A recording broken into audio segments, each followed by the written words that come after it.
Welcome to the Do Life and a Body You Love podcast. I'm Nikki O'Day, and we are going to talk about any and every topic that will get you showing up bigger and bolder in your life. Weight loss, relationships, mindset, it's all on the table. It may not come out real PC, but if you're sick of motivational rah-rah talks that don't lead to any real change in your life, then you're in the right place.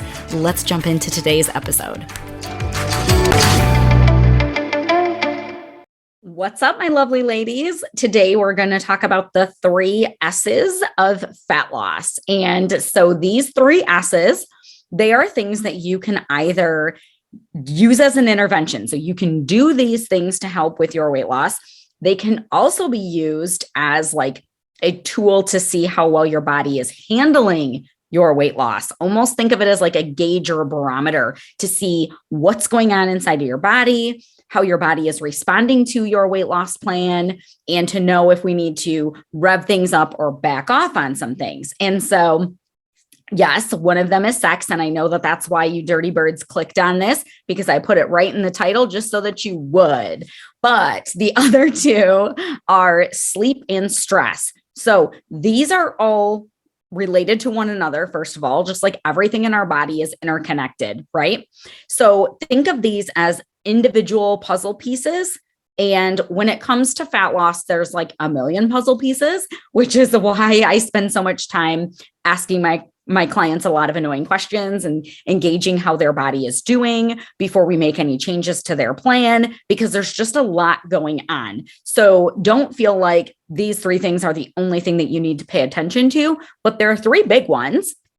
And they can really help you out if you start to really tune into these. So I'm going to explain how each one can both be used as an assessment tool and an intervention, and then we'll try to tie it all together. Okay, so let's start with sleep. Now, if you've never been a good sleeper, it's not really a great assessment tool for you because your sleep's already crap, right? But let's say your baseline sleep is pretty decent, okay? And all of a sudden, you're having a hard time falling asleep. Now, that can be lots of things, right? That could be you have a lot of stress going on. Maybe your nighttime routine has changed. Maybe you added exercise in too late in the evening and that's keeping you revved up. Lots of things. Okay. So it might not have anything to do with your weight loss. However, if all other things are equal and you're seriously dieting or you're in a serious calorie deficit from like a ton of exercise or whatever, and now all of a sudden you can't fall asleep or you can't stay asleep, you're waking up at like 3 a.m. and you're just like up for the day, even though you're exhausted, like that could be an indicator that you're going too hard, that you're going too aggressive and your body's not handling it well. So there's where that like sleep as a barometer thing kind of comes in, and it tells you like it's one little clue that like, hey girl, you might need to slow your roll, right? Now, conversely, sleep as an intervention. Heck yeah. If you want to lose weight, you get as much sleep as you can. I know that sounds counterintuitive. Everybody thinks you need to be up and hustling and grinding and it's all about activity. Guess what, boo? Your muscles are built when you sleep. You tear them down in the gym. You build them up in your bed when you're resting. Your immune system replenishes itself when you're resting. Your hormonal systems, all of these things do kind of like a reset when we get appropriate amounts of sleep. And so you want all of your body systems functioning appropriately if you're going to lose weight, right? And when we're sleep deprived or we're exhausted all the time, it actually lowers our inhibitions. So not getting enough sleep can actually make it more difficult for you to stick to your plan, just because like if you're tired enough, you're kind of like a little drunk person walking around. I know you guys have heard them talk about, maybe you haven't, maybe this is just because I used to work in trauma nursing. But I would assume everybody has heard that you shouldn't drive a car while you're exhausted. And they've compared that to drunk driving, and like, you wouldn't drive drunk. You shouldn't drive exhausted either, because you're dangerous to yourself and to other people, blah, blah, blah. Well, guess what else is hard? Guess what else makes you like a drunk person? Being tired. Go talk to a night shifter. You might be on a diet and be like rocking it out. And then 4 a.m. hits and you're like, I care about nothing but Twinkies and donuts. I'm going to the vending machine. I don't care, right? Because your inhibitions are down because you're exhausted. So, and you're not thinking straight and you don't make good life choices when you're tired. So there's like so many reasons why you need adequate sleep to burn fat. Okay. Now, when I talk about this, this stresses some people out because they try their best to get really good sleep, and sleep is like a unicorn to them. Like, people talk about it, but like, where is it? I don't know. Don't stress about it. That's not going to help you sleep more, right? There are some different interventions that you can try. I think I have other episodes about that. But the point is, you just want to do the best that you can to rest your body and to get adequate amounts of sleep if you're able to. And if you're a good sleeper and all of a sudden you're not, something's up. Okay. That's a clue. Something's going on with your body. Okay. So let's move on to stress. So stress is a tricky one. I think stress is very under talked about in health and in weight loss. I feel like in health, people are starting to talk about it more. Like, people recognize that when you're stressed out all the time, you're more likely to have heart disease and all of these things. But I don't see people really discussing this much in like the weight loss space. It's becoming more popular, right? But I think we need to normalize this conversation even more, because stress is detrimental to our fat loss. Like, if you're go all the time, you're in that fight or flight, that sympathetic drive, right? Where you're just revved up all the time. Even if you feel like it's like good energy. So like, I'm somebody who likes stress, as weird as that sounds. Hi, it's probably why I loved working in an emergency room for years, right? Like, I love chaos. I like to try to bring order from chaos. It's like a puzzle for me, and I thrive in that environment. It's still a stressor for my body, though. If your heart rate's up and you're running around and you're just like zippy all day, and then especially if you're not getting good sleep, and now you're like living off of caffeine, and that's revving up your body, and it's just this big snowball effect, right? So when we're stressed out, it can really put a damper on our fat loss. Multiple reasons. So we need to try to manage our stress, and you can't eliminate your stress. Right? There are things that you can do to start to like plan out your life a little bit better, so it's not so stressful. So like, if your calendar is a nightmare, you're the one scheduling it. Like, stop scheduling so much stuff.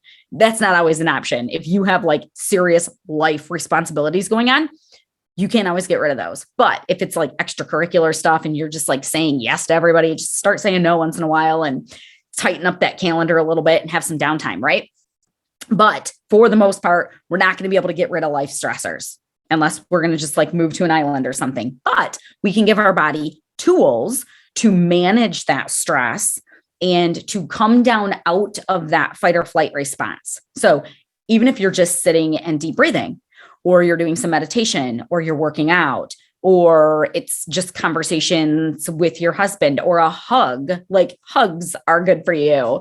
Music is really great for most people. Music can change your mood and your energy and all of that. So there's like a ton of interventions that you can do to try to change the way that your body is handling the stress in your life. I think a lot of times when we say stress is bad for your body, people just make the assumption that like, well, there's nothing I can do about it. I have all of these responsibilities and they are stressing me out. So it's not changing those stressors. It's changing the way that your body handles it. Does that make sense and make you guys feel like you have a little bit more control of that? Okay. So now stress is an intervention. Well, it's almost the wrong way to say that, because the intervention is trying not to stress out your body too much. If you're already go. Well, that's not true either, because some stressors are good for us, right? So when you exercise, hormetic stress, it's putting stress on your muscle, it's tearing it down, and then it builds back up stronger, because the muscle's like, oh, if she's going to keep picking up all this heavy crap, let's make this easier the next time. And it repairs stronger than what it tore down. That is like a hormetic, healthy stress. Can you push that too far? Yes. And now keep in mind that like this whole teeter-totter effect in your body, right? Like a little bit is good. A whole lot might be bad. Like more isn't always best. It's almost like this Goldilocks effect where you want to find just the right dosage of things. And that is true of like our exercise and our dieting also. It's not, well, if cutting calories makes me lose fat, and I want to lose fat faster, then I'm going to cut more calories. That's not good. Then you start to become malnourished, and it's a huge stressor on your body, and you'll start tearing into muscle, and all these weird things start happening. So when it comes to stress, something that I have my clients do is what I call a stress audit. I think I stole that from Chris Kresser. I'm pretty sure that's who I learned it from. Smart guy. And we look at like, what are all of the stressors that are going on for you, both mentally and physically. So not getting enough sleep, that is a stressor. Being malnourished, that is a stressor. Too many processed carbohydrates all throughout the day and your blood sugar is going crazy. That's a stressor. Illness, stressor. Injury, stressor. Social things, stressors. Crazy schedule. You get the point. So then we're going to add in these stressors of diet and exercise. Well, if we're super stressed out, we better be strategic with how we're applying that added stress. Does that make sense? So it's not to say don't go on a health journey. We can always be improving our health, and that is almost always going to result in a little bit of weight loss. But be very cautious in the way that you're applying drastic measures if you're super stressed out. Okay, we'll get to the fun one. Let's talk about sex, because I know that's why y'all click that button. So sex, libido, that's really what we're talking about here. What's your sex drive like? If you've never been interested in having sex, well, that's who you are, right? But if that all of a sudden changed, like you used to always want to have sex and now you don't. Yes. Does that diminish as we get older? Naturally? Sure. But like if you were all revved up and then you started some crazy diet or some crazy exercise plan and got really lean or like whatever's going on, and now all of a sudden you have no drive, that's an indicator that your metabolism's not handling what you're doing very well. Your hormones are not handling it, and you need to back off a little bit.